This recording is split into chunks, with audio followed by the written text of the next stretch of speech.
আমাৰ এই অনুষ্ঠানটো 1997 চনৰ পৰা আজিলৈকে নিয়াৰিকৈ আজি 28 বছৰ হ'ল 28 সংখ্যক পালনাম মহোৎসৱ এইটো চলি আছে। এই অনুষ্ঠানটোৰ মহৎ উদ্দেশ্য আছে। আজি 28 বছৰ আগতে আমাৰ গাঁৱৰে বহুত ডেকা ল'ৰা অকালতে মৃত্যুবৰণ কৰিছিল। আমি তেতিয়া এই সত্ৰৰ গোটেই ৰাইজে পণ লৈছিলোঁ যে আমি এনেহান এটা অনুষ্ঠান পাতোঁ, তেতিয়া বোধহয় আমি এই বস্তুৰ পৰা মুক্তি পাম। হয়ো সেই হিচাপে আমি আজি 28 বছৰে এই অনুষ্ঠানটো পাতি আছোঁ। আমি বহুত ফল পাইছোঁ। আৰু এই অনুষ্ঠানটোত আপুনি গম পাইছে কিমান মানুহ সমাগত হৈছে। ৰাতিপুৱা প্ৰাতঃপ্ৰসংগ, তাৰপিছত নৃত্য প্ৰসংগ, তাৰপিছত ধৰ্মধ্বজা উত্তোলন, তাৰপিছত হৈছে স্মৃতি তৰ্পণ অনুষ্ঠান। এতিয়া আমাৰ আইসকলৰ নাম প্ৰসংগ হৈ গ'ল। এতিয়া যুগলপাঠ আৰম্ভ হৈছে। যুগলপাঠ আৰম্ভ কৰিছে বৰপেটা সত্ৰৰ নামাচাৰ্য শ্ৰী দেৱ শইকীয়াই।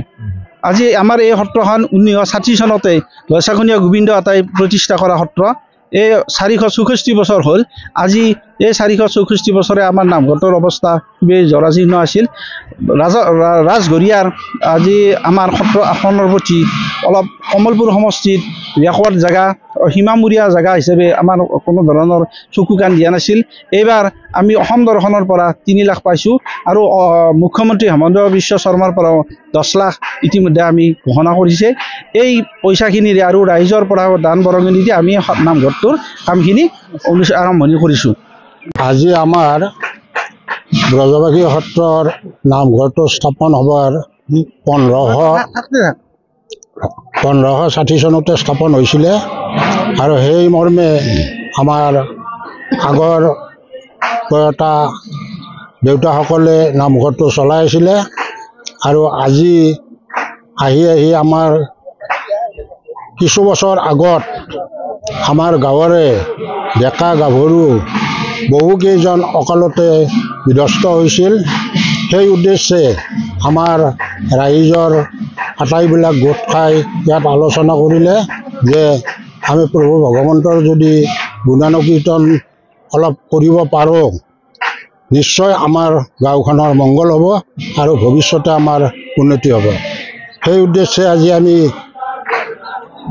প্ৰায় 28 বছৰে নিগাৰিকৈ আমি পালনাম ভাগি কৰি আহিছোঁ।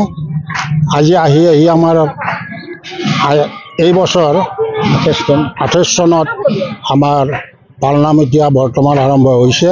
এতিয়া সেই বিপদটো হোৱা নাই। সেই বিপদটো এতিয়া আমাৰ বহুত নিৰাময় হৈছে। আগন্তুক ভগৱানৰ ওচৰত প্ৰাৰ্থনা কৰিছোঁ যাতে আগন্তুক বছৰকেইটা আমাক সুকলমে চলাই নিয়ে প্ৰভু ভগৱন্তই।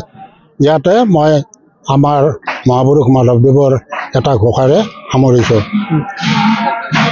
নাজানো হোৱা বাহন, নাজানো বিসৰ্জন, পূজা মন্ত্ৰ নাজানো কিঞ্চিত, হেতেকে পৰমেশ্বৰ ডাক বৈল চৰণৰ, মোৰ গতি সাধিবে উচিত, ৰাম মোৰ গতি সাধিবে উচিত।